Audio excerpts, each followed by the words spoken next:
Okay, live na. Good morning. Magandang umaga sa inyong lahat. So, magkakaroon tayo ngayon ng second webinar natin. So, the topic is about inclusion of children or learners with special educational needs. So, ito ay medyo controversial na topic. Gaya ng sabi ko, SNETAP is here to help. Kumbaga gagawin natin itong webinar na to not to really direct but open up the teacher's view about special education and inclusive education. And again, the goal of the org is to improve our practice. Itong inclusive education or the inclusion of learners, yan ang sabi ko, napaka-controversial. Titingnan natin kung ano ba talaga ang isa sa ideolohiya, ano ba ang mas tama or anong mas mali. Titingnan natin kung ano doon based dito sa ating magiging webinar. Okay? Ulitin ko, ang view na maririnig ninyo is only based on my views, based on our disciplinal views. Okay? Ang nakalagay kasi sa slides is SNETAP. So yung view ng ibang educators maaring iba, yung mga kasama sa SNETAP iba sa akin, iba, magkakaiba kami lahat. Pero again, the org is sharing ideas. Okay? I will also tell who influenced me with this ideology and why I adhere to such ideology. So again, the webinar is not here to really tell that this is good or this is bad, but we should be enlightened. Okay, malinaw yon. Hindi ako sanay na magsasalita nga ng ganito. Sanay ako ng kaharap ang mga ang audience. Okay, let's start.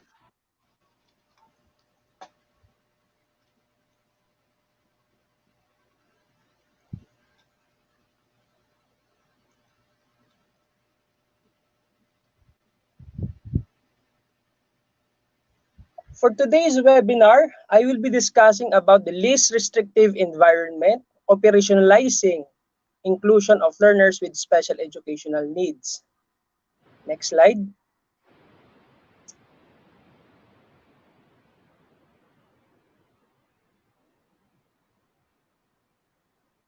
For this webinar, I'm going to discuss, or this is the objectives of the webinar. Define least restrictive environment. Next is analyze the SPED, or how the SPED could be viewed more than just a placement option. Third, help schools in conceptualizing and eventually operationalizing their systems to be inclusive for all learners with special educational needs. The view that I will be sharing with you is from a disciplinal perspective and from a diagnostician's perspective. Why do we include? What's the reason behind? Next.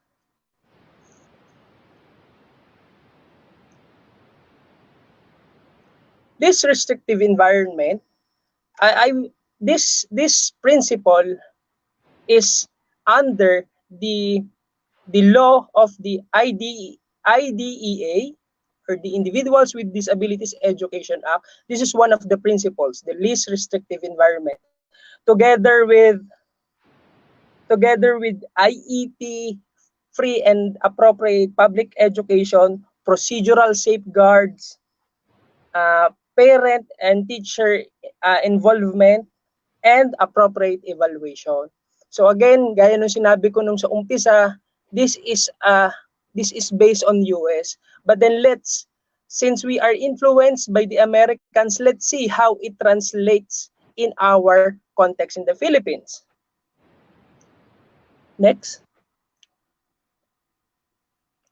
Least restrictive environment is a provision that to the maximum extent appropriate, children with disabilities, including children in the public and private institutions and other healthcare facilities, are educated with children who are not disabled, and that special classes, next,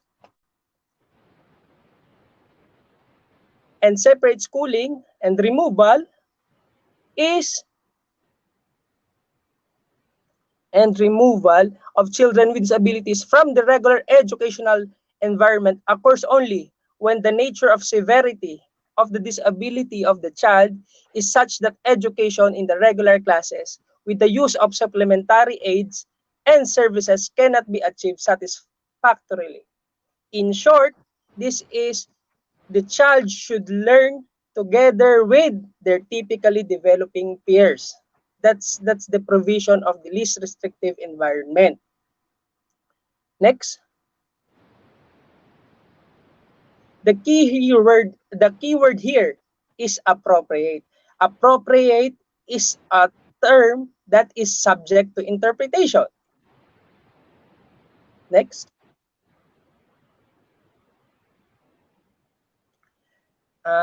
Least restrictive environment, or the LRE, isn't a place. It's a principle that guides the child's educational program. Next. Special education law says that children with special educational needs or should be learning with peers. In the American context, next. So this is, and as a diagnostician, these are some of the factors, and as well as in the American setting, these are the factors in determining, some of the factors in determining or should be considered in the education of the child in the least restrictive environment. Educational benefits, non-academic benefits, meaning the non-cognitive oriented or academically rigid pursuits, the degree of disruption the learner may provide. Next is duration of time. Is it appropriate for the individual learner to be mainstream or in the inclusion classroom? Take note that I did not put any number on it, simply because, again, the word is appropriate. There are many the word appropriate is dependent on how we view disability. That is why there is no standard. Next.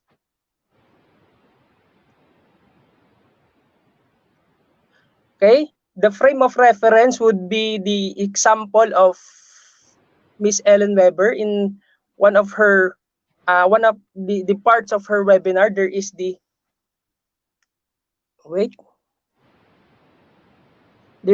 LRE continuum.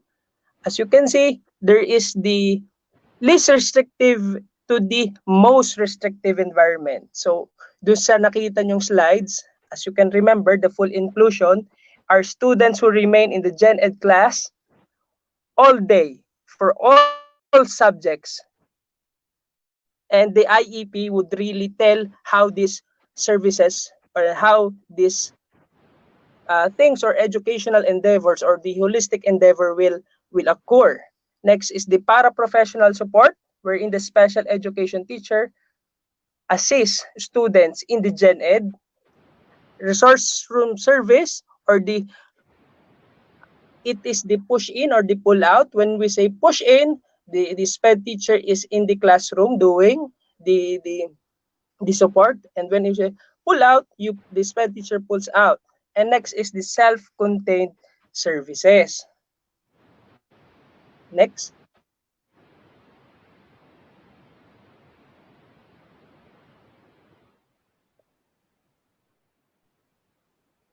Okay, this is the example. In the slide given by Miss Ellen Weber, we have the student XIEP, reading and language, the resource service or the pull out. And we have the resource service push in. For science, we have Paraprofessional Support. We have the specials PE and arts and music and lunch and the bus. There is the degree of support or the services that would be provided. Next. Okay. The previous slide is in the American context. I've tried to research on a continuum of service that is in the Philippine setting. Lucky enough, as far as my memory serves me right, there is in the introduction to special education. I don't have the book. There's the least restrictive environment. I can find the copy of the book, so I searched online, and luckily I would like to cite the no limits teachers in including learners with disabilities in the regular class. This is directly lifted there, so it's a nice resource. It's a local resource. I think this is done in the Mindanao setting. If they are really doing the book, the whole book is good to really operationalize how it is to include children with special needs. Next. Wait. So here in the continuum of the least restrictive environment. First is mainstreaming integration. So when we say mainstreaming and integration, regular school or regular classroom with negotiation levels of special education support. Itinerant teacher plan. This is a plan wherein there is the mobile teacher or the visiting specialist or trained teacher providing consultative support in the regular class. Next, we have the resource room. In this plan, the regular classroom targets individual. When we say resource room, there would be an area for specialized equipments. Let's say if the child is blind, so there would be given braille. Yun. Next, we have community-based delivery system. So when we say community-based delivery system, this is instruction provided by a range of people for learners with special needs in remote community.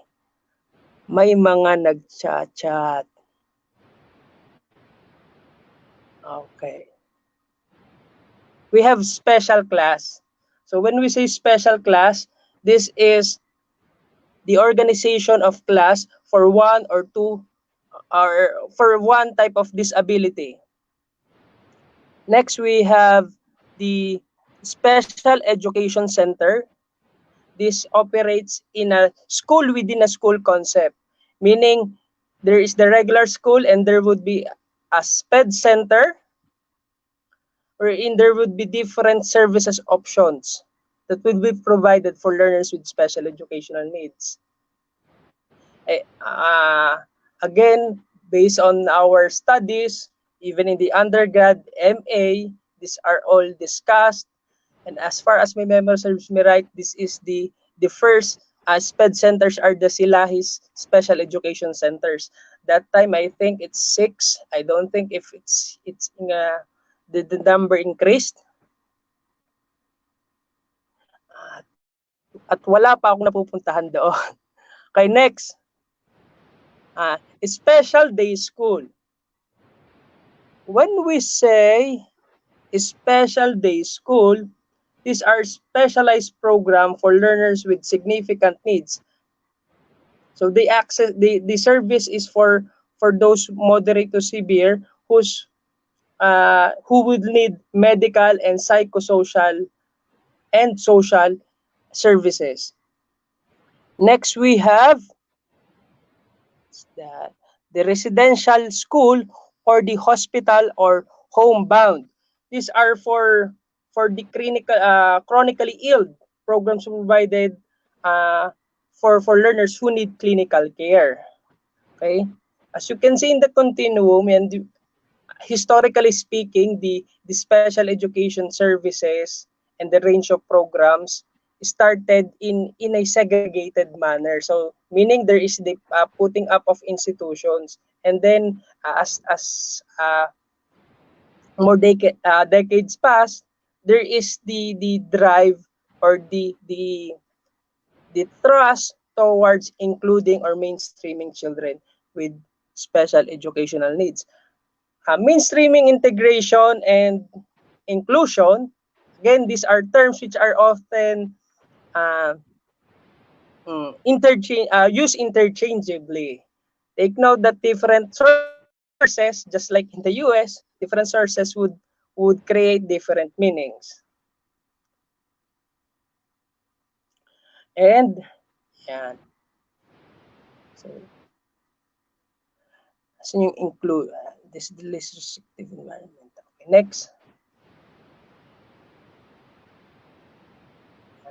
So let's go back first. Let's go back first pala. First muna. Ayan. So yan. When we say ito, based on the DepEd policy, when we say mainstreaming, this is the placement of the child. This is again based on the DepEd policies. This is placement of the child with special needs in the regular classroom setting with support. It can either be partial and full.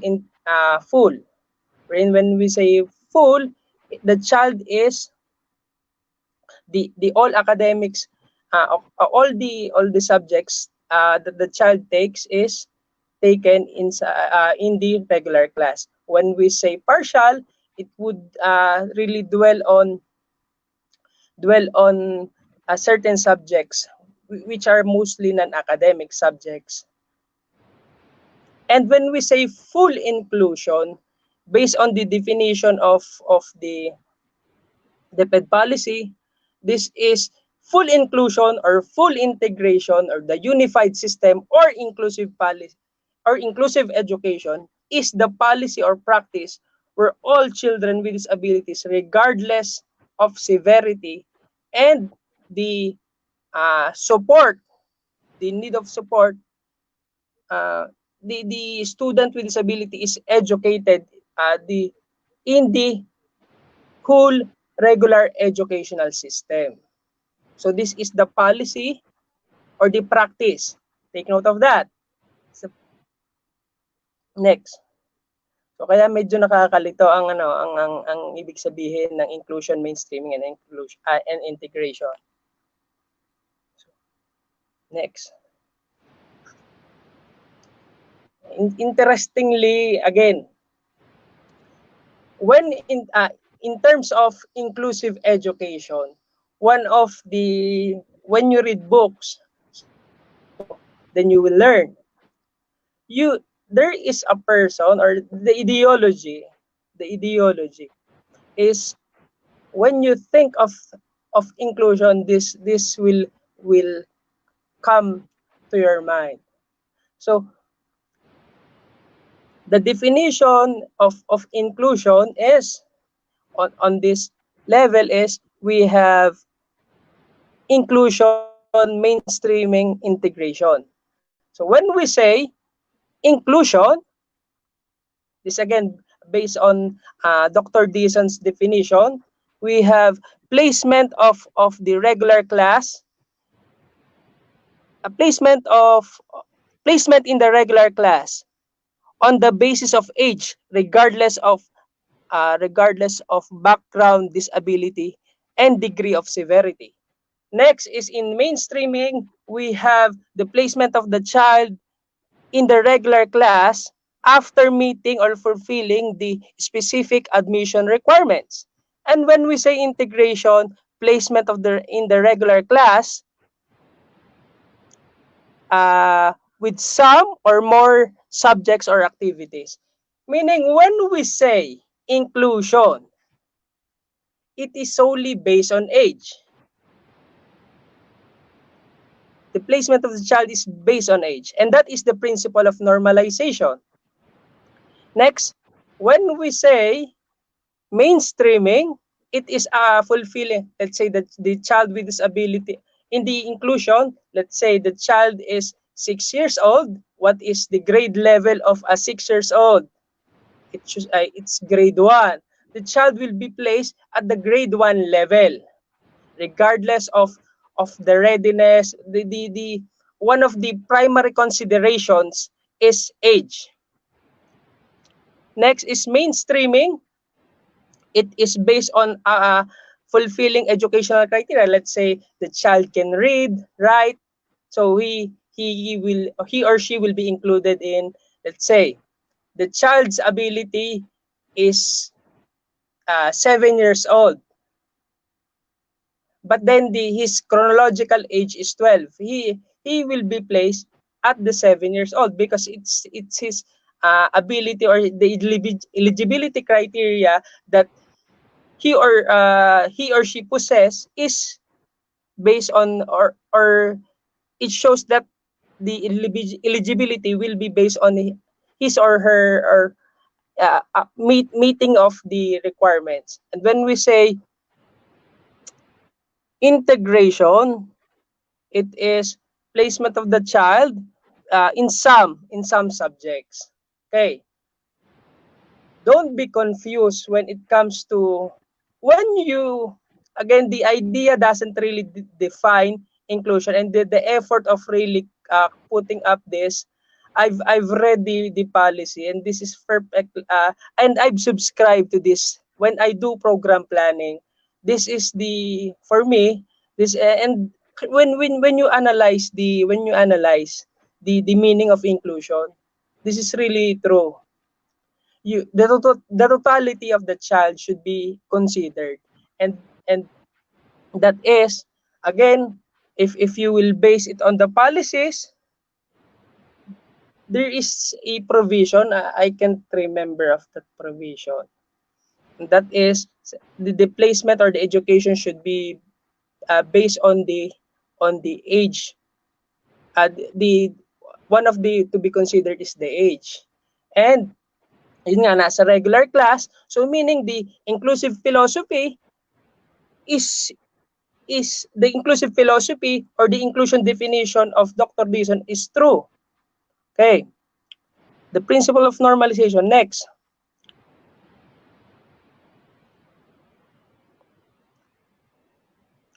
so we have the department order number 26, so called for the institutionalization of special education programs in all schools. So ito po yung naging dahilan kung bakit nagkaroon yung range of services of special education that I've enumerated. So this pave way for this. It's the Selahis schools and some sorts. Next. Yan. And we have this, the Department Order 72 series of 2009. Nagchat-chat po ulit. Naka-cellphone lang po ako. Please refrain from chatting. Okay? My laptop is actually not working. It hangs.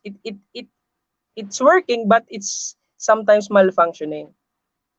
So we have the inclusive education as a strategy for increasing the participation rate of children. I've directly lifted this. Special education only serve 2% of the target population for of the target 2.2 million in the country who live without access to basic human right, and that is education. If you will read this, it guides on how you're going to increase the participation rate. When we say there is the child find, so we map who are these children with disabilities, and we will do continuous assessment. We have the program options, it's already included there. and we have the curriculum modifications, and we also have parental involvement. These are the key factors or the key components of the department order. Yeah.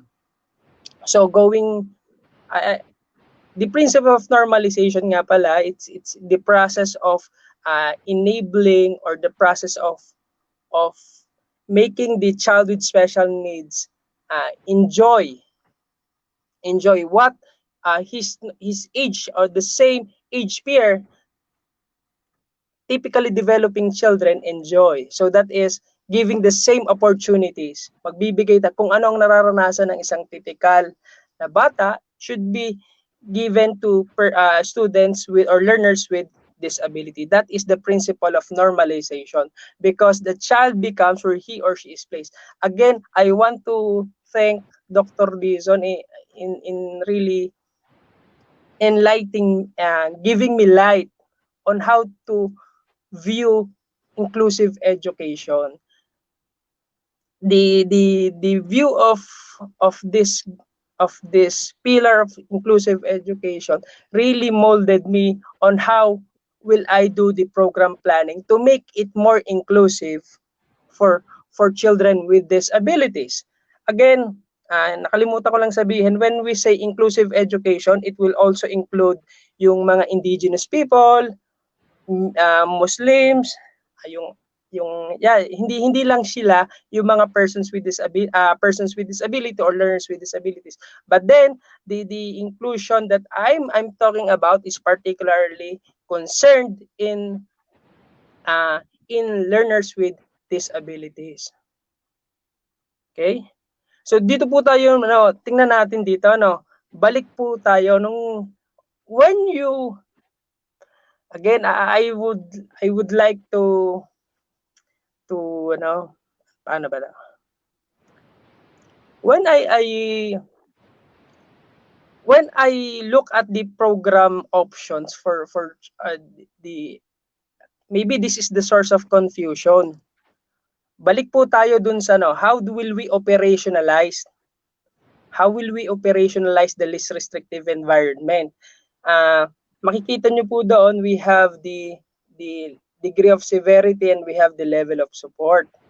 Well, the idea really of you try to analyze how the principle of inclusion, normalization, and the least restrictive environment. You look at these three. There's cohesiveness, there's oneness in the principle that this welfares for children with disabilities. Again, I think the problem really is when you look at the program options. Upon reading, again, hindi ko po inano upon reading the department order, maybe this, I know some DepEd officials are watching, maybe. So kindly, this is just my view. When you place the child, this is from a course of discipline. The first option should be the regular class, and the way I think the first option, based on the first option is to really organize a SPED class, and the second option would be to integrate or place the placement of LSEN in the Gen Ed class. And the third option would be the resource room, or pulling out the child in the resource room, wherein the SPED teacher and the regular teacher will have to have a consultative or an interaction on how to support the child. So I'm not saying that it's wrong or right, but then looking at the perspective, siguro po yung arrangement lang, siguro yun nga, nangyayari dito, again, when you look into inclusive education, the first or the frame of mind should be, how will the child be with his typically developing peers? That should be your frame of mind. Okay? So yun po, yun subject to interpretation yung pero the way the options were placed, yun lang po napansin ko do. So dun, next.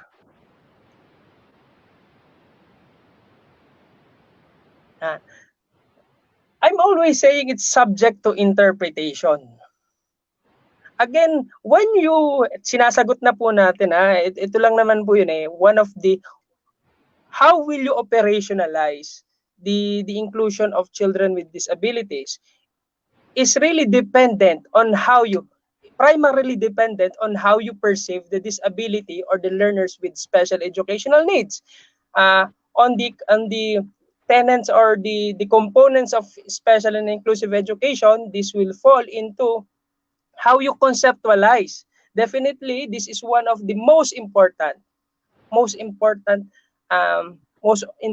aspect, because the way you think will affect the way you contextualize and the way you're going to categorize these learners. Again, if you have an inclusive mindset, how do you view how these children or learners with exceptionalities or disability, to be exact, should be viewed by the society? I would like to present to you two prevailing or most dominant view of disabilities, and this is lifted next.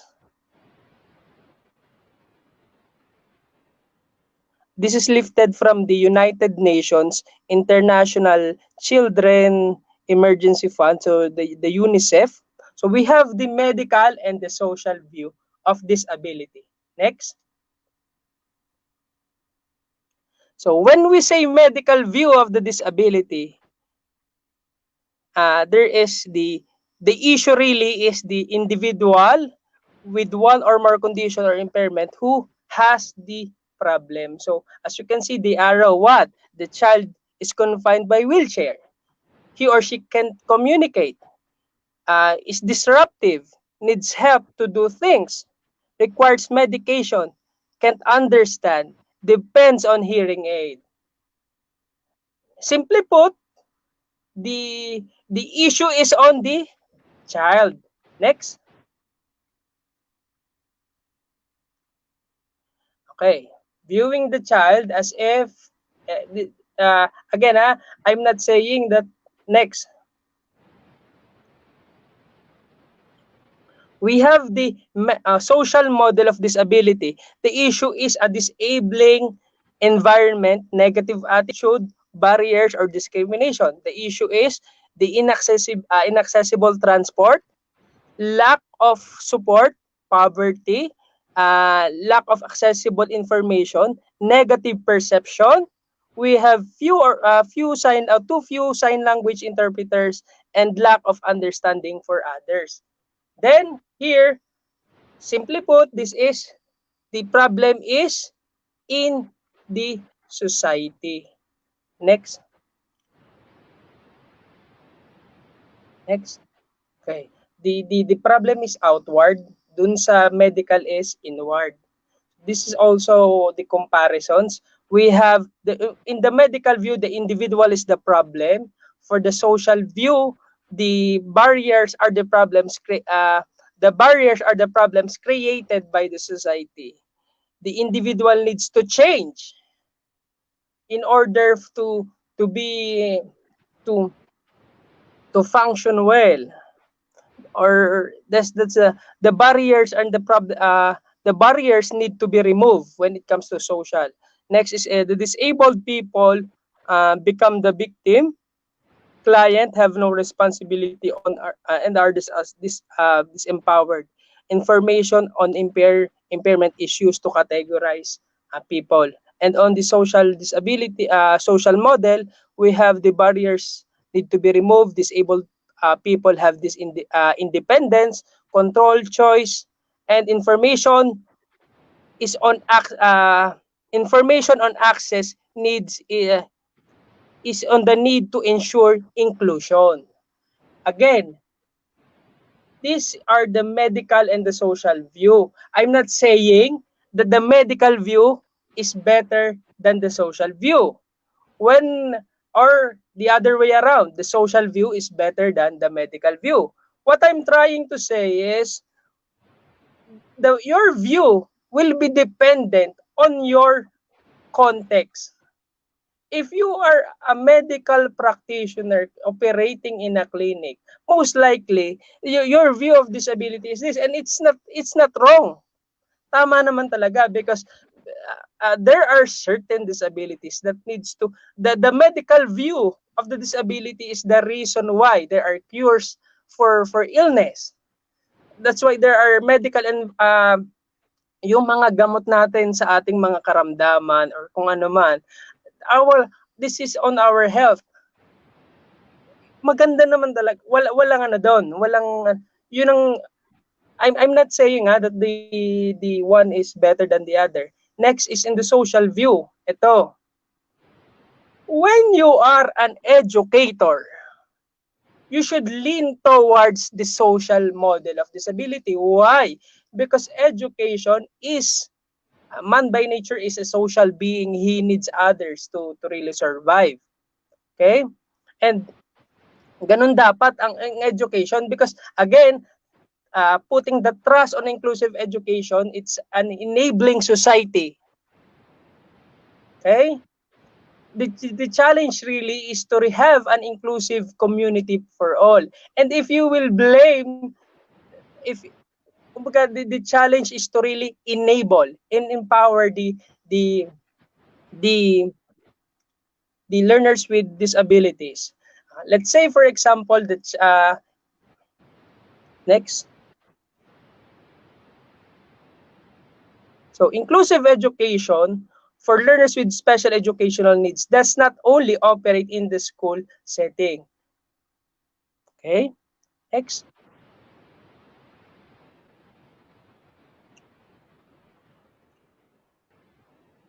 Okay, this is directly lifted from, again, the one who shaped. This is directed from the Child Pride Press. The contents is, I have directly lifted it. Inclusive education utilizes home, neighbor, community context, and resources through planned curricular provisions rendered by the school, teachers, support services in collaboration with family, community, manpower resources. Next. So, meaning inclusive education does not only happen in the classroom. So, from the classroom, through direct classroom interactions or school programs, co-curricular activities, clubs, organization, or the support activities, etc. Up to, next, home, wherein the child would I hope you can grasp this. So learning does not only occur in the four corners of the classroom. Okay? In the home setting, the child can be educated, can learn cooking together side by side with his typically or the typical children or the normal counterpart. So praying, reading. Next.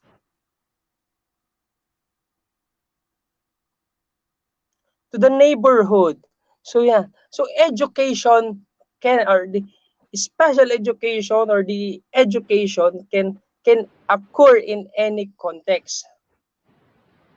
So we have in the marketplace, in the workplace, malls, supermarket, public transport, parks, hospitals. Next.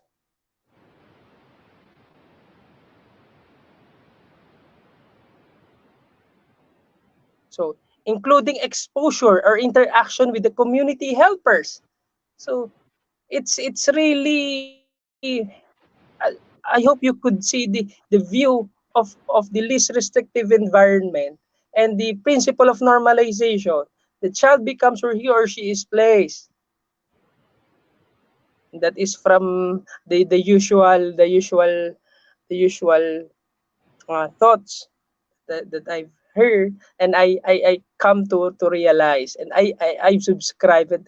I really embrace it, and to the best of my ability, I would really champion the inclusion of learners with disabilities. Okay.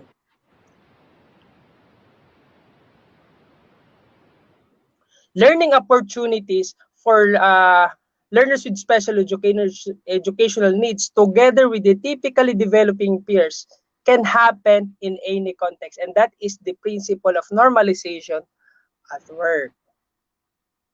Okay, so next.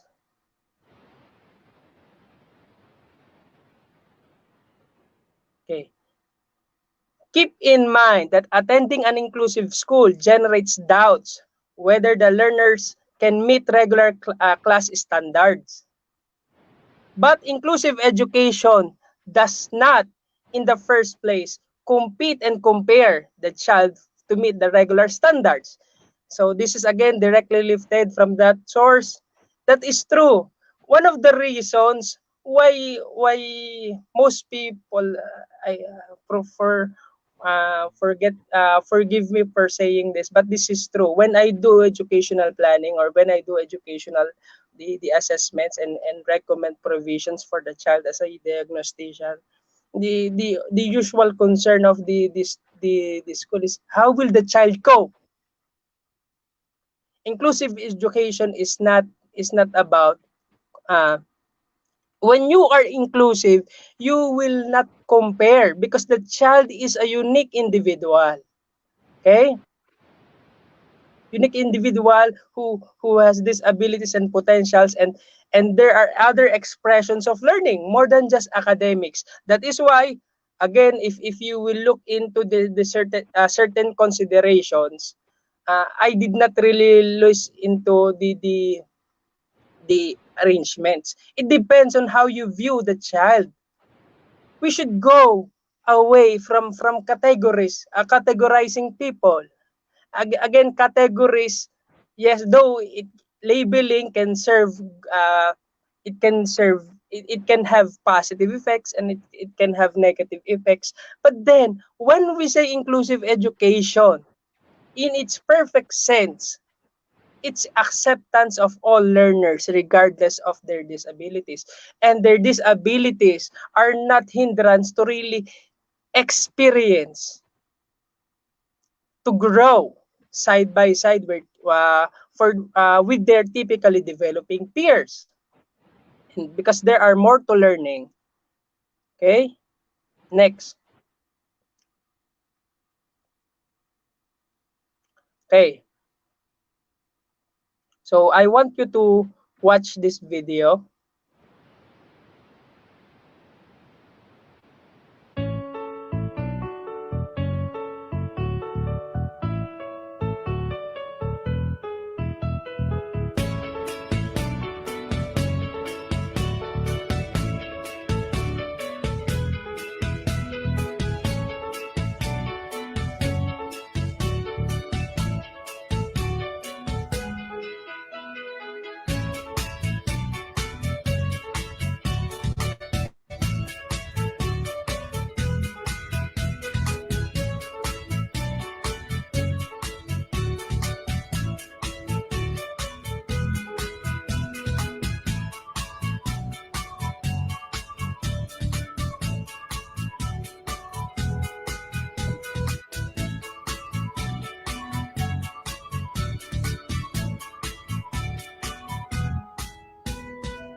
created using Powtoon.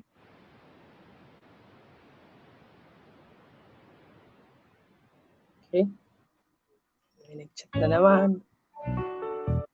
Next.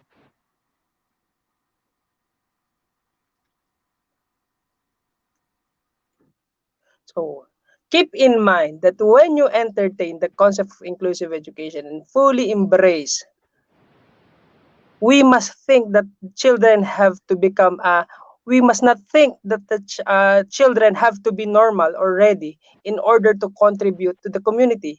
More importantly, we must start to look beyond the usual expressions of becoming valued members of the community and provide all children with a genuine sense of belonging. So that is. So the concept of yun yung lagi natin tinitingnan doon. So you should not confine it with, again, the idea of full inclusion is to really receive all the educational, or how will we operationalize the inclusion of learners. So using the view of normalization, using the services, the range of services of special education, when you see, and if there is a child with disability, your first, how will we operationalize? So yun nga sinasabi ko, the concept. Your first, the placement of the child should be, how will the child be educated side by side with his typically developing peers? So yun nga, minsan tayo, we pag nakita natin yung, again, we should go beyond the diagnosis. And we should really do a comprehensive assessment and look into other benefits, not only the academic gains. Again, one of the reasons why inclusion is really hard to accept is that there are times, though it's true, sometimes we are that rigid in terms of the requirements. I'm not saying that again, yun. So kumbaga lagi natin ready, kailangan maka-cope para siya ma-include. So yes, again, the principle, using the definition, mainstreaming and inclusion, in its perfect sense, this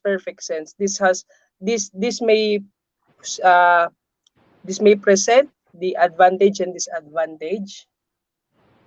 Again, it depends on how you view the disability and learner. So dun nga, ano ba mas mahalaga sa inyo, ito o ito? And that would really help you operationalize.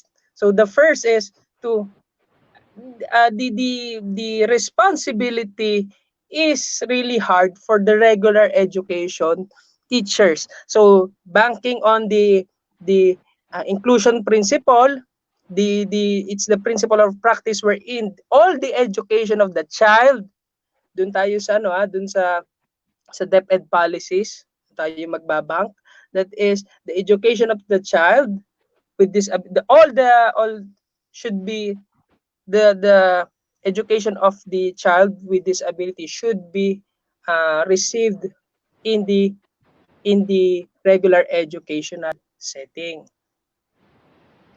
So yun.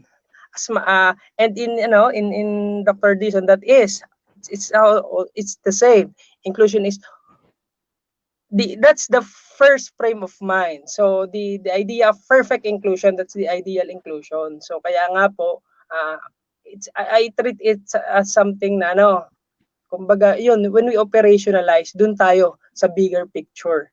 Dun muna tayo sa less restrictive environment.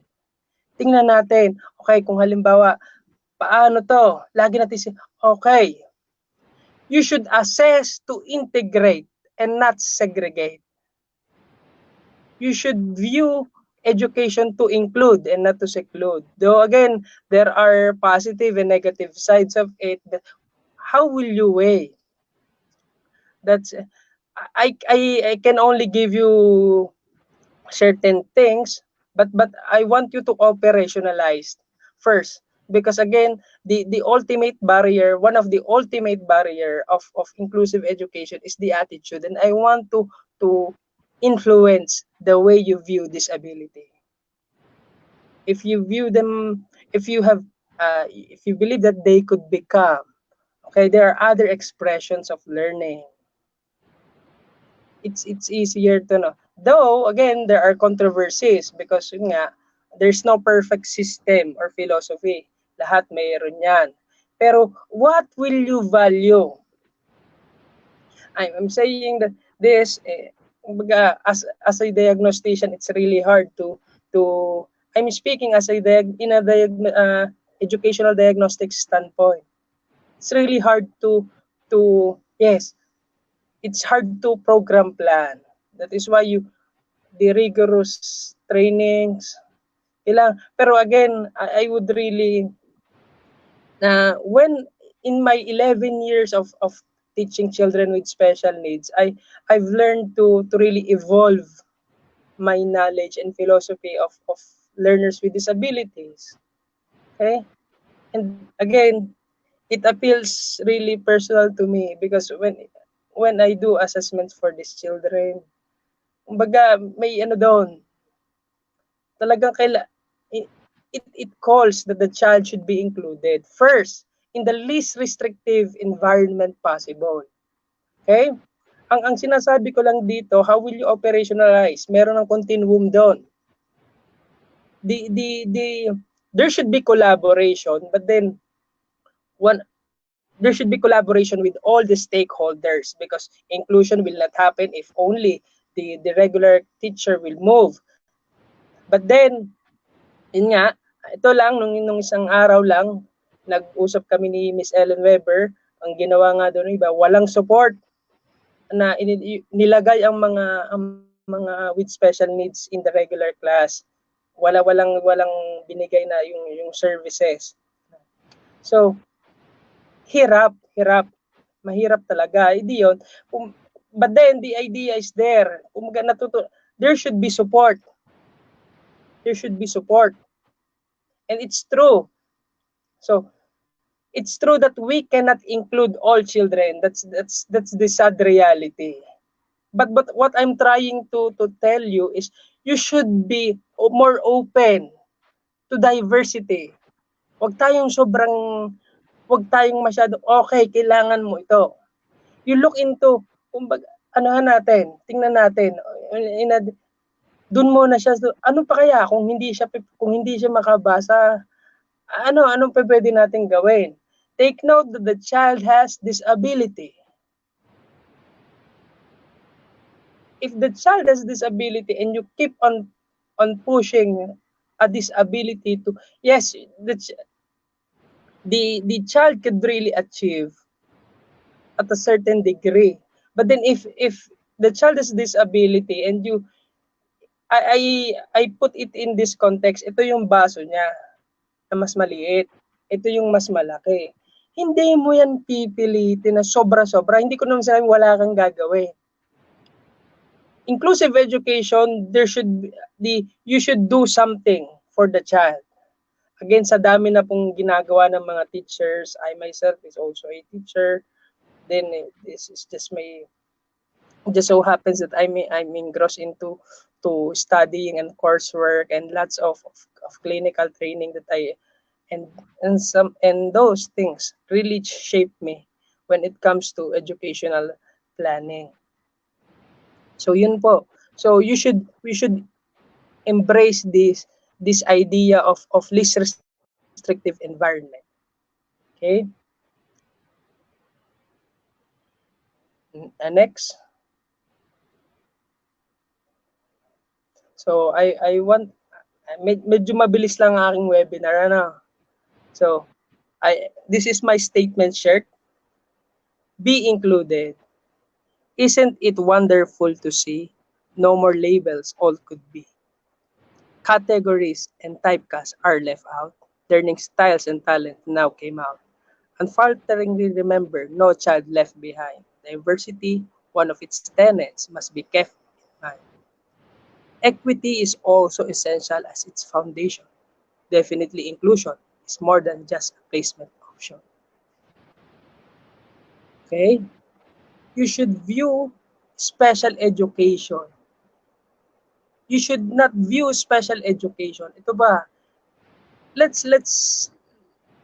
I hope that you remove the mentality that special education is a placement, is a place.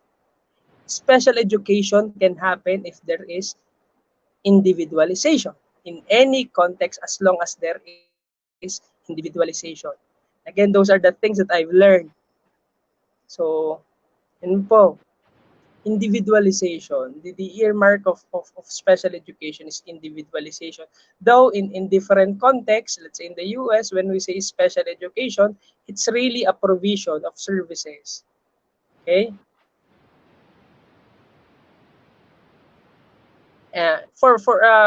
Provision of dito sa US is it's the provision of services for the eligible learners. Okay, but then simply if you try to really look at it, special education is about individualization. There is individualization in any context. There is special education. It's not only a room. It can happen in the community. It can happen at home. And as well as normalization, it can happen in any context as long as the child can really experience and the you are trying to really give him the opportunities that are given to his normal or her normal peers, counterparts. Next, I want to end this with the hardest thing to open is a closed mind. Okay?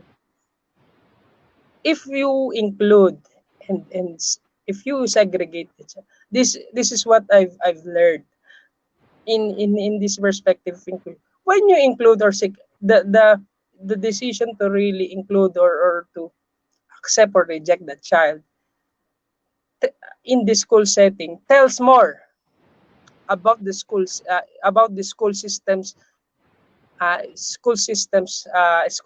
it tells more about the school system readiness, much more than the child's disability. Your inability to accept or to reject the child tells more, because again, we are enabling a society. We're enabling an environment where all could learn. That's the perfect sense of inclusive education. All could learn. Okay? Next. Yan na. Thank you. Next. Q&A. Yan na, may nakikita na ako nagchat-chat. So, Q&A na po tayo.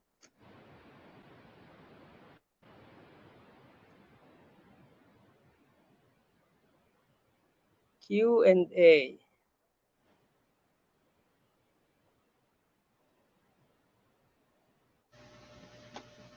Yan. Hello, sir. Sa chat, saan ba makikita ang mga tanong dito? Lalabas dito sa chat. Yes, sir. Dating ka na. Apo. Sorry, cellphone lang po ang gamit namin. Again, SNETAP, this access to continuous learning on topics about special education. This is a 4 months effort. Kung ano po yung resources ko, namin, yun lang pong ginagamit. So, we have teka, saan natin? Teka, saan ko titingnan? Okay. So, habang naghahanap kayo, sir, ng tanong, para po sa mga viewers, para po sa ating mga viewers, so, unang-una, salamat po sa inyong pag-join sa ating live webinar. And also, we thank you for the effort of joining. And para po sa nagtatanong dun sa certificate, sa mga hindi pa po nakakakuha, meron po kaming pinost. So habang naghahanap po si sir, meron po kaming pinost po na links for the certificate. Okay? po ay dalawa, Certificate of Participation and Certificate of Recognition. So, again po, Perfect. i-double check nyo muna po dun yung inyong certificates at kung wala, edi mag-PM po kayo sa amin sa Teka, page po. Teka, may pwede ko bang ibalik ng inyo? So ito, ito ang sabi ni Ma'am Nida Mansalares.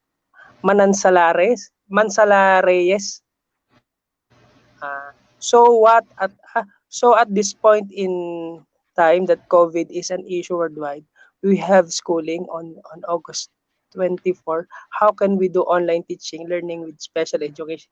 Any suggestion po? Again, it's, ito hindi to related doon sa topic, because again, lahat po tayo, I would really, on a personal standpoint, all the efforts of the DepEd of our department is really commendable, because it on their side, this is the best thing that they, maybe you can, there are always contentions in the way things are really put on us, but then they have the mandate to really educate, the educational mandate of DepEd is here. So ito, any suggestion? Mahirap po kasi the learners with special educational needs varies in needs, and it depends really, the educational pursuits that the child can take will really depend on the capacity of the school, and the capacity of the school to provide the resources. So may mga learners kasi na ang needs, if you're talking about learners with special educational needs, kung challenging na po yung sa mga typical children or the learners, the Gen Ed class, mas challenging po sa SPED. Kasi yung health concern can be the behavior concern. As any suggestion, so the mahirap mag-isip ng inclusive solution, kasi it depends on your context. If you have available, again, we can use yung DepEd Commons, meron tayo nung sa SNETAP, pwede yon. Pero the question is, does the learner or the family have the access to those? Isa pa, yung capacity, capability. I know that the Department of Education will really address this, but then yon, so you can go to, hindi ko rin kasi kung ano, depende kasi sa konteksto ninyo. Again, you try to look at the bigger picture. Paano ba magiging accessible? On your end, you can really answer that. Yun lang, ano ba ang resources na pwede para sa atin, na pwede nating, again, this is the time for parent empowerment. Kahit teachers po, kahit yun din po ang pray ko, kasi on a personal standpoint, kahit ako natatakot ako, because hindi ko alam kung kumbaga, hindi natin kasi kita ang kalaban natin. So yun po. So it really depends on your of the school and the family. It's a collaborative effort to really look for resources, and teaching at this point will not really dwell so much on the teacher teaching. It's really this time of pandemic, we want to have an inclusive solution, but then in this time of crisis, there will always be sacrifices. That's natural.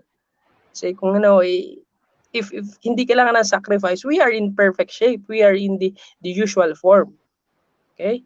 It depends really on how you view the situation. So let's be positive. Though mahirap ka po, kahit ako, okay, paano ako di positive ganyang most of the things are easier said than done. But then pag nandun na kayo, talagang face ko, paano nga? Paano yan? Gusto mo lahat matuto yung bata. Kaso hindi naman lahat may internet. Hindi ko naman, on a personal standpoint, hindi ko naman kayang i-provide yun.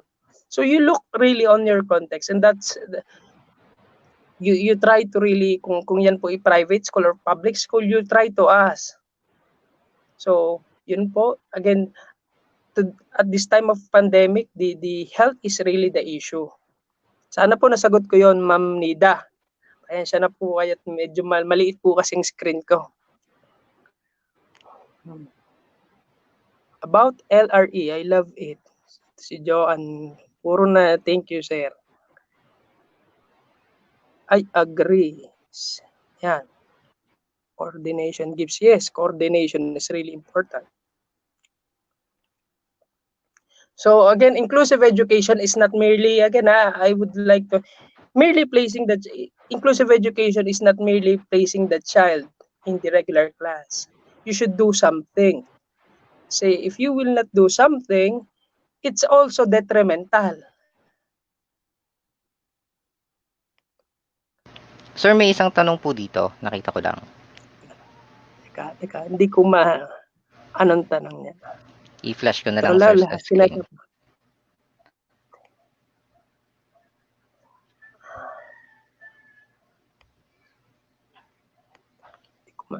Ano ko lang, X ko lang to, no? Sige po. Leave comments. Private messages. Teka. Hanapin ko.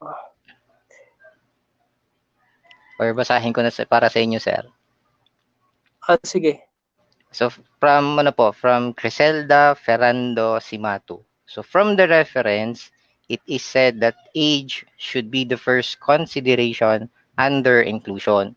So, just to clarify, is it the chronological or mental age? Okay.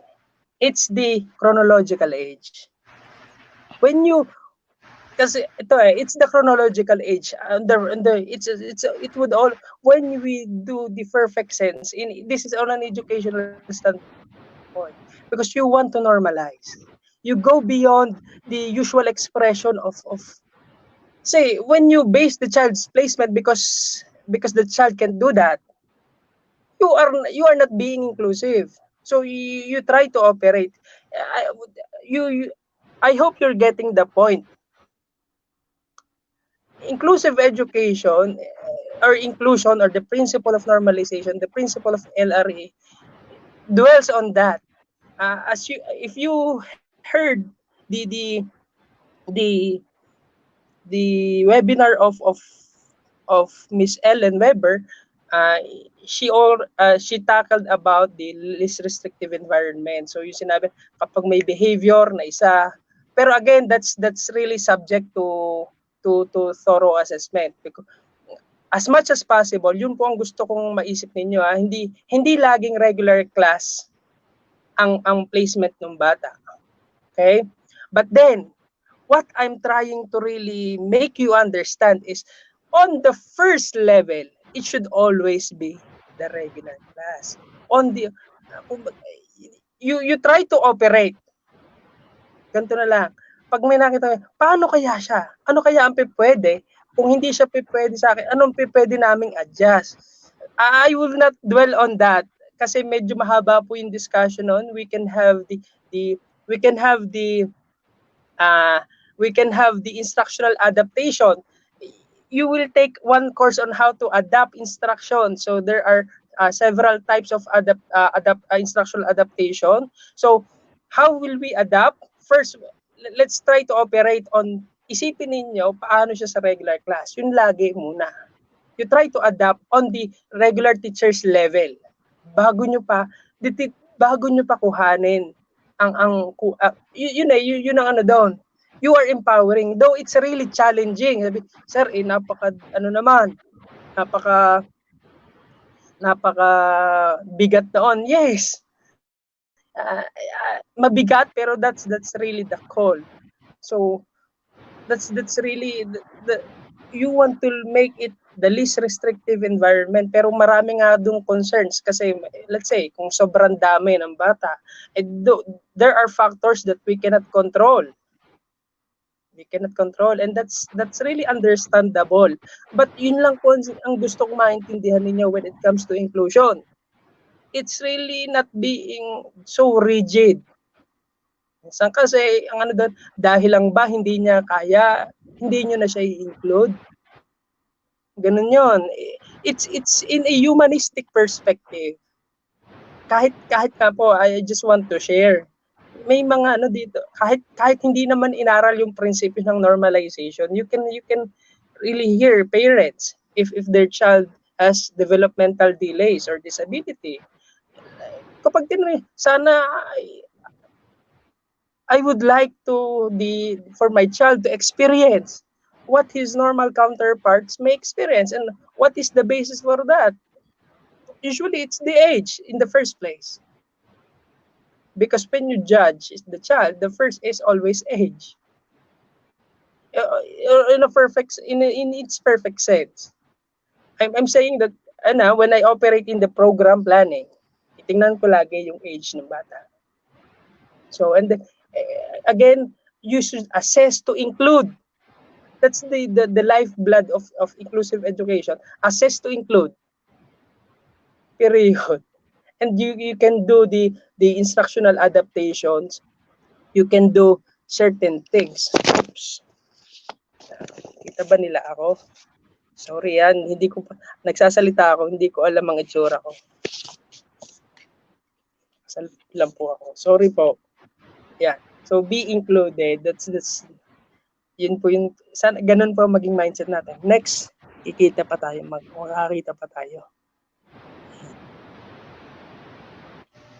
Sir, meron pala din isang question. That they had a reflection.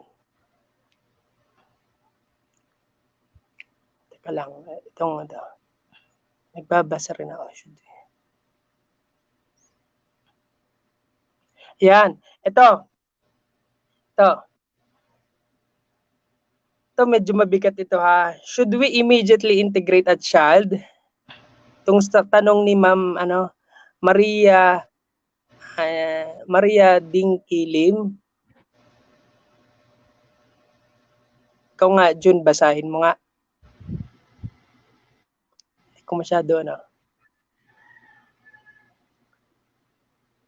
Should we immediately integrate a child with special needs on the regular class or put them first in a SPED class?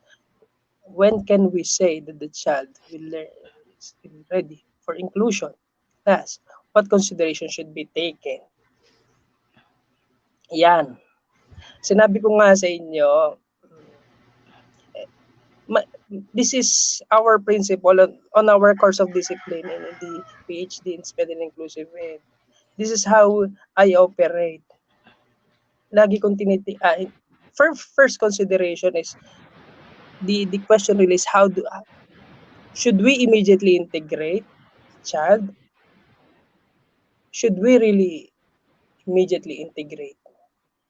Ibig sabihin, ano ba ang age ng bata? Kung should we really integrate the child in regular class or put them first in the SPED class? Okay, you operate again in the LRE perspective. That's the point. The first option should be, the first option should always be that. But then there are snags and it's not easy. Given halimbawa with special needs na yan. No. Kaya nga, there should be planned instructions. There should be careful evaluation of the child. Okay? That is why assessment not only based on IQ, though again, when the success really is subjective. Tandaan nyo yan. So what is success? If inclusion does not really compare success. Let's say, for example, many success really is subjective and depende nga kasi kung sino natingin doon. How do we define success? So, happiness leads to fulfillment and fulfillment leads to success. Yun yung when you're fulfilled, how ganun yun sana nakukuha niyo yun. It really depends on how we view things. Should we really immediately integrate the child on the regular class? So yun, by virtue of the inclusion perspective, give him the least restrictive environment. And if there are concerns along the way, you will do the provisions. So again, the perfect model is not to have support. because the ultimate goal of special education is inclusion of learners in the educational system, in the general educational system, and eventually in the community. So the call really is to really integrate child first. Yun nga, yun ang titingnan mo na agad. Dun siya ito na agad yung typically developing peers ang titingnan mo. If may problema ka diyan, so you will operate, o baka naman kailangan niya i-pull out muna saglit. Gaano siya katagal? I'm not saying na age lang ang talagang concern, because let's say the availability of support, it's really easy to when I do assessments,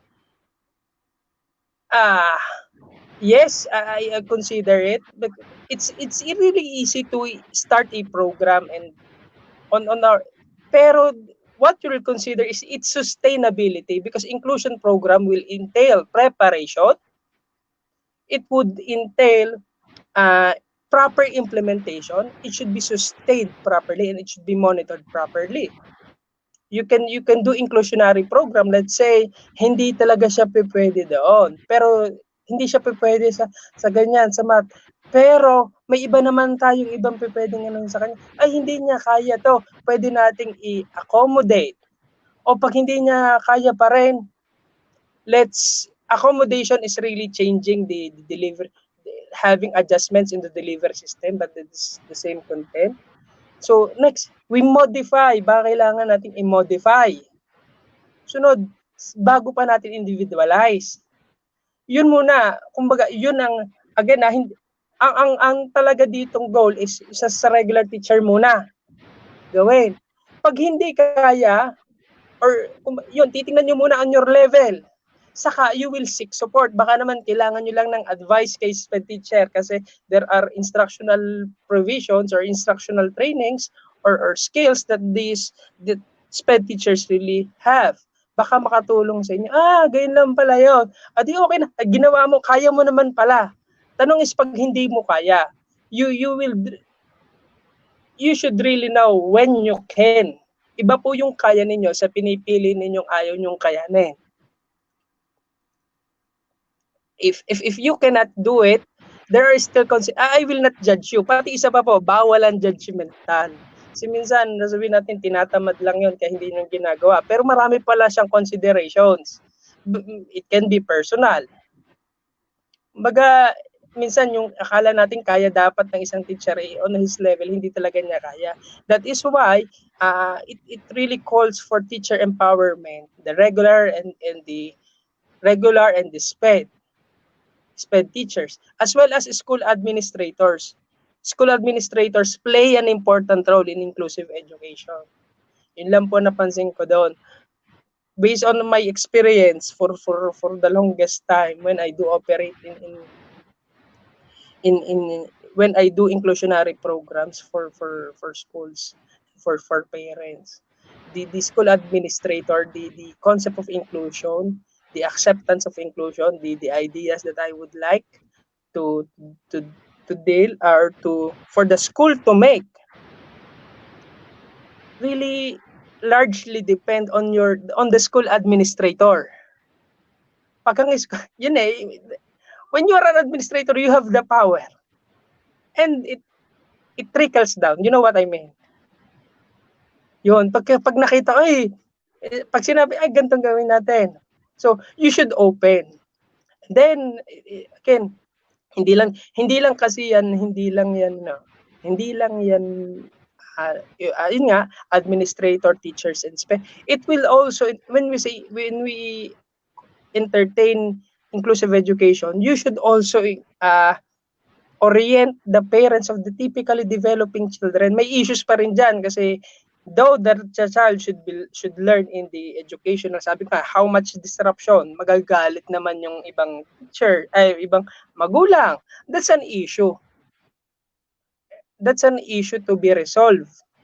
So kung gano'n, sabihin, though the child with disability has the right to learn in the typical in the least restrictive environment, his normal counterpart or the typical counterpart also have the right to learn. And again, that's an issue. And again, how to resolve this is based on your belief, your commitment, and your capacity to really go into this paradigm of inclusive education. Yan. Ayan, very.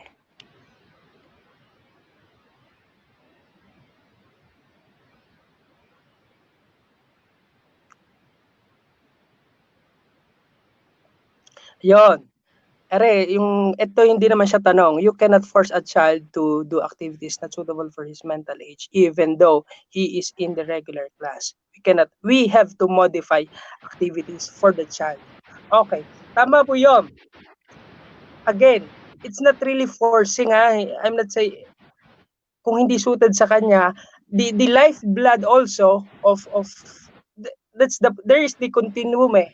You should yun nga sinabi ko is A is accommodate, then you modify. Tama yun. Tama yung sinasabi ni ma'am. But then, yun nga, modify and then you individualize. The goal really is to, as much as possible, the child is with his typically developing peers. If that calls, you can try to look at the, ano ba yun, yung model, sa Bloom's taxonomy. Yan. Kung ang mga educators alam ang Bloom's taxonomy, you can have the model yung tinatawag nating all, most, at some. So yun yung So titingnan natin kung paano, how will you operate on that context. So yung for all, for most, or for some. So yun yung level. So hindi ibig sabihin na ang learners with disabilities ay dun lang sa mababa. Dun yun yung pagbaba. You can also look at that. So aside from the instructional activity, kasi yun nga, when you write objectives, tingnan ninyo kung paano.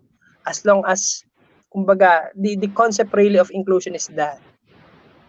Kasi we are more than, we are looking for the social maturation also, and the child's innate right to be included. Kasi hindi niya po kasalanan yon. Okay? Yun po. Ito, again, pagiging personal po ako. Meron akong gano'ng na hindi niya kasalanan talaga yan. Kasi condition niya yan. Sino ba namang may gusto kahit sa magulang?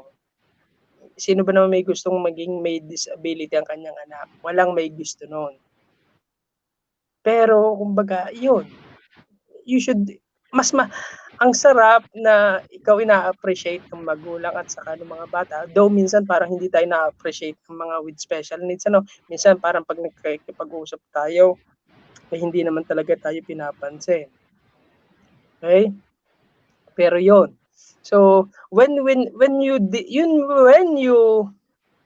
create activities, so how will you operationalize it? When you create activities, you should assess the child.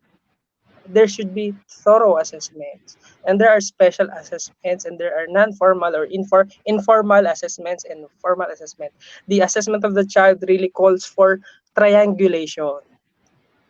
You should, when you give the child, yes, there are many considerations. So it largely depend also. Yun nga, nakukuha niyo yung mental ability. It's really consideration in giving the complexity of the task. Pero sana po nakukuha niyo yung ideya ng inclusive ed. You can lower down. You can make some adjustments. You can make moderate adjustments. You can have major adjustments. Okay? Pag ako po ang tinanong nyo, when it comes to lagi akong inclusion as much as possible, kung gaano siya kaigsi, as long as there is the chance for the child to be educated in the hindi man sa classroom, in other settings. Kasi kahit na makasama lang siya sa recess, kahit na ganon, it would entail support. Again, when you operationalize, it depends on lots of factors and issues and concerns. Okay?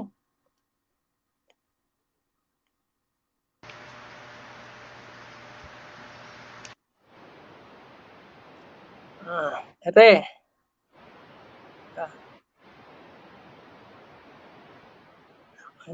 Again, ay lilinawin ko lang, the SNETAP is here to help. And again, I know many the department officials, many deputy officials are watching. Maybe, yun nga, this is our, since the trend of education is gearing towards inclusive education, this is the share. This is again my personal share.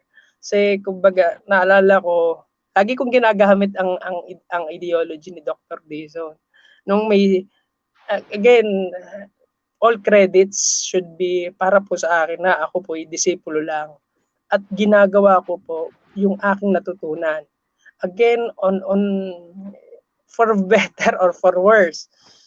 But I'm being true to what I believe. Yun po. So may nakita ako, nasan yun?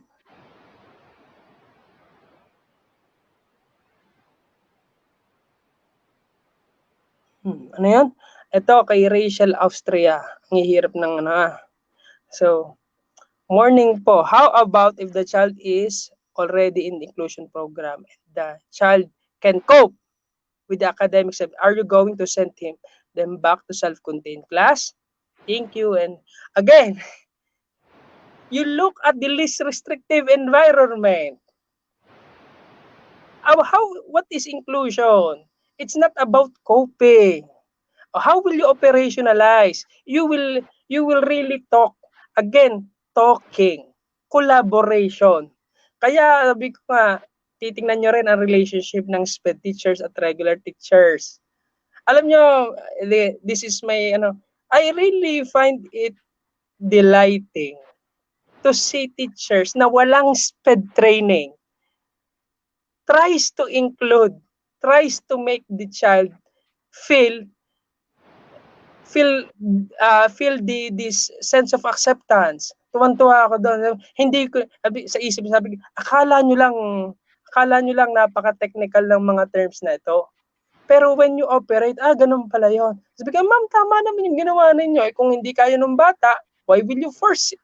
Why will you force the child? Sabi niya, hindi naman makabasa eh. Pero kita ko naman, hindi niya mabasa yung yung sentence about pagiging magalang. No, pero nakikita ko nangungupo naman siya at nangungupo. Ibig sabihin, what's important doon? How will you know? Yun ang tinitingnan natin doon nga. You operate. So how will you operationalize? You will always look at the continuum. Okay? So, yun po. Tapos yung tenets ng inclusive, ng normalization. Why is it important? So, yung iba pong tanong ninyo, baka hahaba ito dahil yung ibang tanong ninyo, ito nga, ino-operationalize lang natin, through your concept. At on your end, you can answer that na eh. Binigay ko na sa inyo yung principle of normalization. Binigay ko sa inyo yung least restrictive environment. It would be easier for you to operate. But then there are lots of considerations. Okay? At pati, isa pa, hindi ko kaya lahat sagutin. Kasi I can only operate on my level. Minsan, kailangan man natin ng gato suporta, wala naman pera. May pera man, hindi naman kayang i-sustain. Program is when you institutionalize a program, it's about institutionalization, initiating a program up to its sustenance, evaluation and sustenance.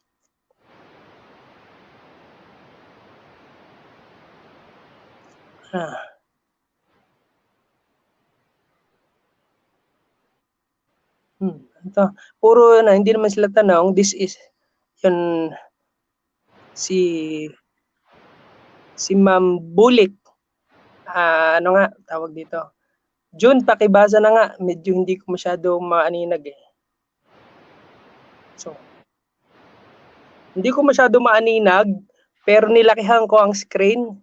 Bigyan ko lang kayo ng idea. That is what you call So you access, you enable the child, you accommodate Ito po, accommodations for there. ito po ba, sir? Okay, so So yun, from hindi, Ma'am Judith's may bulik, Adora bulik. Bulik.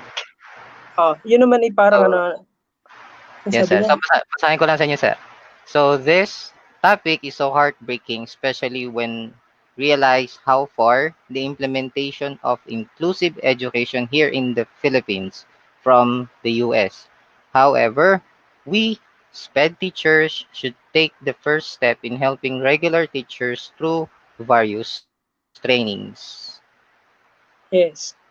Again, inclusive education calls for collaboration. Kumbaga, the regular teachers can offer expertise. The SPED teachers can offer expertise, and the our department knows that.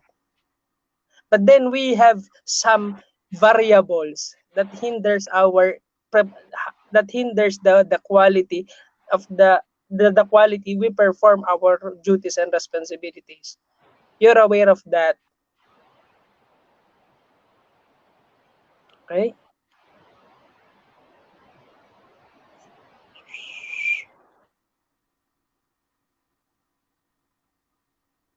Yan.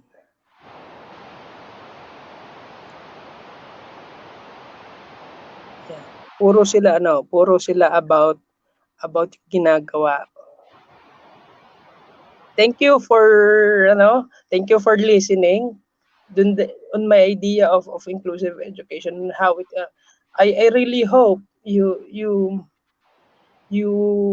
imbibe this. Again, inclusion is a mindset. It's more than just a program placement. Hmm. Sir, may Yeah. isang comment dito about as shadow teacher. Pwede ko po ba Hmm. itong basahin para sa inyo? Sige. Hindi naman po tatanong, parang concern lang niya. Hmm.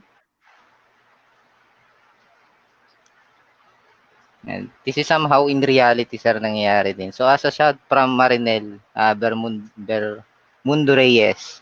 So, as a shadow teacher, it's hard for me to handle the child I'm shadowing in an inclusive education because the school is treating me like yaya. So, instead of a shadow teacher, kaya dapat school should have knowledge that what inclusive education really is and why they need shadow teachers. Hmm. Okay, yon tama yon. So there's a systems. There is a science of that is there's also a book on shadow teaching. Hindi pa pwede lahat pwedeng maging shadow teacher nang wala kang training. So there are certain qualifications for the practitioner to be a shadow teacher. So yun po. So you are a helping professional. So paano yon? Maybe they should really understand what is shadow teaching. That's the first. Again, it will dwell into how you conceptualize. You see how concept is really how important or how crucial is your concept. The way you think will really affect the way you act, the way you perceive things, the way you operationalize. Hmm.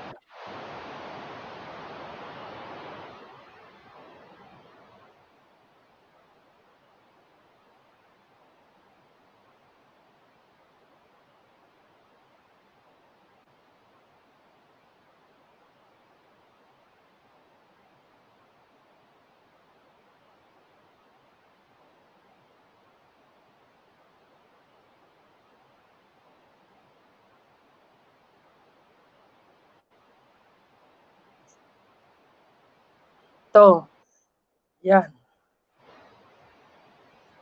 Ito, ano yun, sinabi niya, nagbabasa na ako ng ng mga issues. I'm really having the gall to really select this hard hard to answer question. These are the pressing issues. Then how we area sa DepEd seminar ni Sir Marvin. Marvin David Mesias. Oh. Ikaw na nga dyan bumasa. Hanapin ko lang, sir.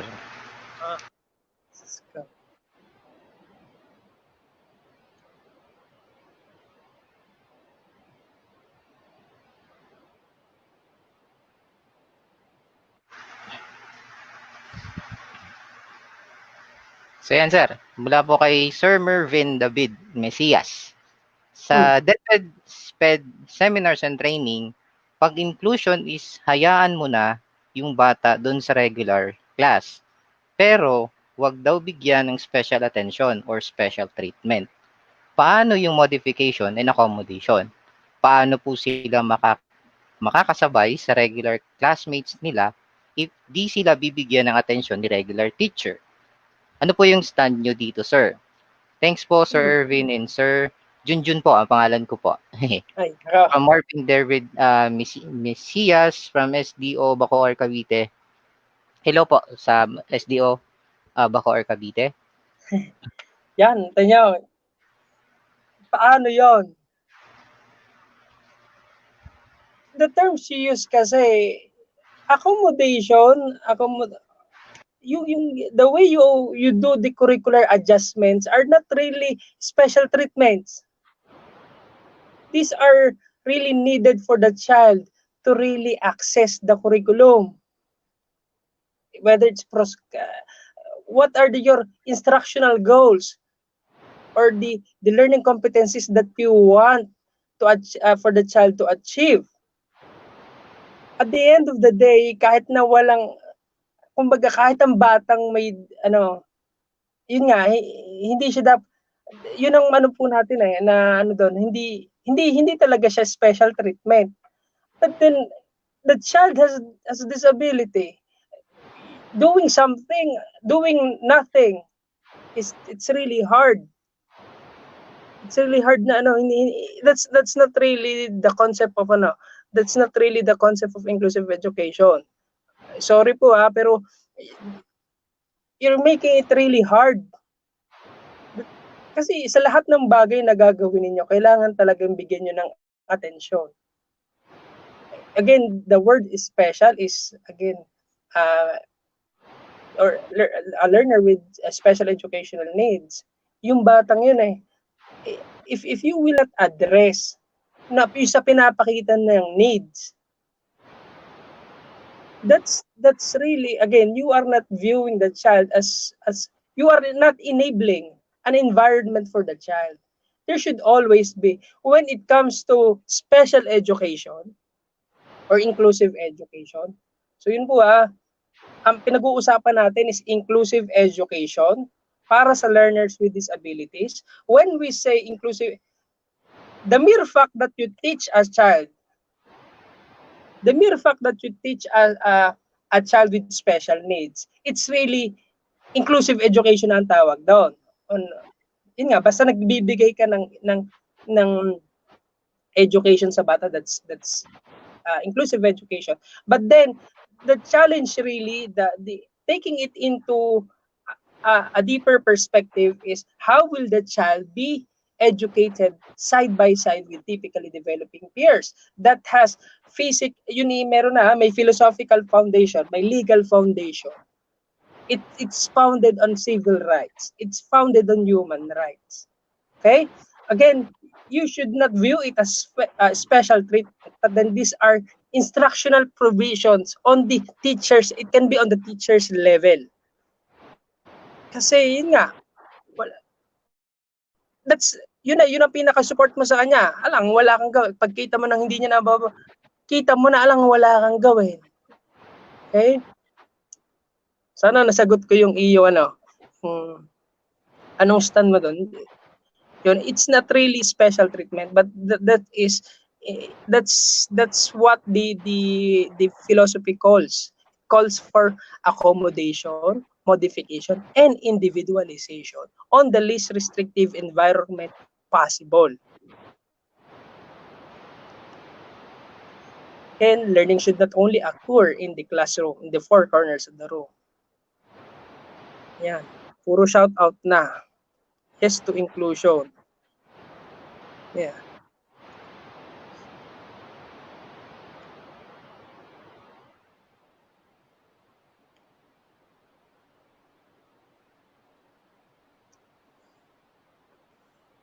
Sana po Ray, ang akin be included. You can share you can actually advocate this. And it's kasarap talaga. Again, this is our share. This is our share of really advocating inclusive education. So sir, it's 11:43 sir. So parang ito na yung pinakaiintay po ng ating mga viewers ang kanilang para po sa Certificate. kanilang certificates. Yan. So i-flash ko po sa screen ang link po. Ito. Yan. So nasa screen nyo po ang link po para sa ating attendance ngayong webinar na to. So ilang paalala lamang po dun sa mga mag-fill out po ng form. Paki-fill out po ng ayos yung inyong yung mga data po na kailangan yung i-input sa form para po hindi tayo magkaroon ng problema doon sa magiging output po ng inyong e-certificates. Okay po. So, ang form po ay available hanggang hanggang 8 p.m. Hindi ko nakikita ang itsura ko sa camera. Yan sir, poging-pogay kayo sir. Yun. Wala ako nabasa Nagayong comment. Joke lang ho. So, nasa screen niyo po ngayon ang link po para sa ating attendance for today. So, wala po tayong pre-registration. So, mga nag-PM po, kung may registration, wala po tayong pre-registration. Yan. So, may nababasa po ako nagko-comment. Nasaan daw po ang attendance? Nasa screen nyo na po. Unawain natin yan. Bawal judgmental. Baka si Mami maraming ginagawa. Okay? Paano man may ganun siya. Every behavior has a reason. Yan. So so ulit po, nasa screen nyo po ang link ng ating attendance. Wow, error daw. Saglit lang po. Napakadami po naming manpower sa totoo lang. Kung alam nyo lang. Kaya should please understand po yung sa mga errors. Yun. And yung certificate, just like kung sinasabi ng ating itong webinar, that's actually bonus. Again, pero hindi ko naman sinasabing wag kayo maghanap ng certificate, pero okay naman talagang meron. Pero there should be a greater I really hope that you are really influenced. You may reject or accept the philosophy that I would like to have. And it's perfectly fine. But at least I've enlightened you. Kung bakit bakit ganon? Bakit ganyan? Laging pag kay talagang include ang kanyang ginagawa. Wala na po. Ang bilis ng aking sige. Tama lang, sir. At isa po palang parang inform or hindi mo po reminder. Sa makikita niyo pong form, meron po dong tanong sa last part. So, pag sinagot niyo po yon, meron po kaming portion na mamimili po kami ng top 10 or top 10 answers po dun sa question at ipopost po namin siya sa page. Para naman po makita din namin o kaya makita niyo naman na na-appreciate din po namin yung participation po ninyo sa ating webinar. Bibigyan ko ng load Kasi wala din ako. Joke lang. Kasi yun that's our to let you feel na binabasa ang inyong mga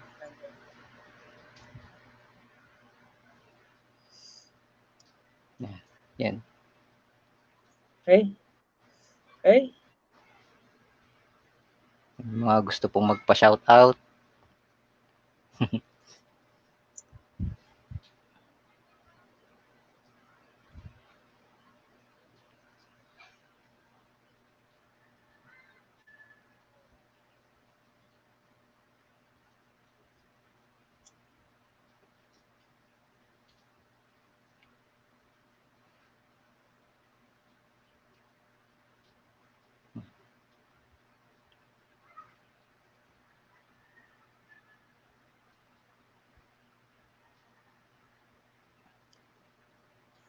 So, yan, sir. Okay. So, Okay. kung medyo nagkakaproblema po sa accessing ng ating link, ipopost pa rin po namin to sa page para inyong ma-access.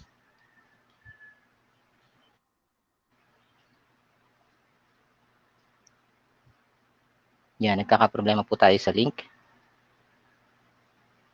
So, baka po nagkakaroon lang po ng traffic issues dun sa ano. Kasi umuulan po. Medyo umuulan.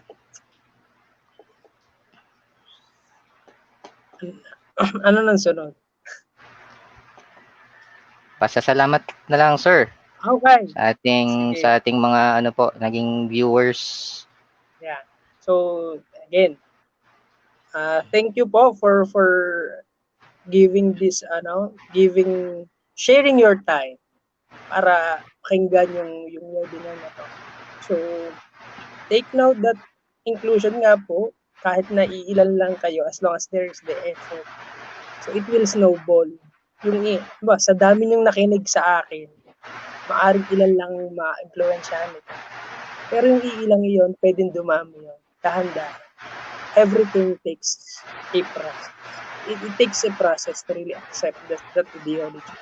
Then, that is, again, I hope we could really contribute. Let's enable. So, let's enable a realistic venue for inclusive nourishment. When we say inclusive nourishment, that is beyond the learnings that you will get within the four corners of the classroom, because there are lots of expressions of learning. The way you socialize is also a form of learning. The way you get the habits is also a form of learning, for better or for worse. Okay? Again, thank you for your time. And again, don't forget the hashtag SNETAP. And don't forget to like the video and subscribe. Okay? Maraming salamat po and God bless. Ang video pong ito ay recorded, so magiging ito po ay magiging available din po sa ating YouTube channel, SNETAP 2020, ang ating pong YouTube channel. So maraming salamat po sa ating mga viewers na nagstay po sa ating webinar.